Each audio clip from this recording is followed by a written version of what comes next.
Bem-vindos ao canal da Cigana Grande. Para você que me conhece, está chegando agora, o meu nome é Vânia.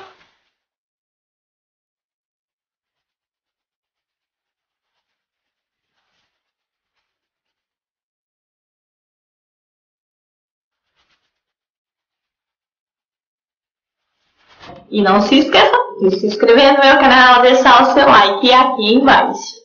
Hoje eu vou estar passando para vocês uma situação para você estar bruxando o seu homem e que você vai estar precisando apenas de uma banana.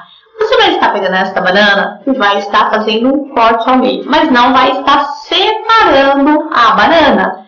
Você vai escrever num papel branco o nome desse indivíduo e vai estar colocando neste corte da banana. Depois você vai estar colocando dendê. Para quê? O dendê, ele esquenta, mas ao mesmo tempo vai fazer esta pessoa bruxar.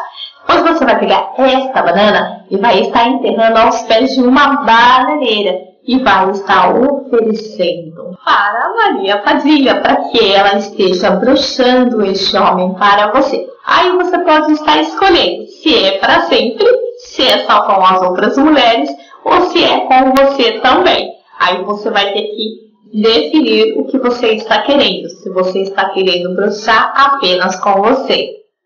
Portanto, se você gostou, se inscreva no meu canal, deixe seu like aqui embaixo, me acompanhe nas redes sociais, estão todas na descrição do meu vídeo. Muito obrigada, um beijo no seu coração.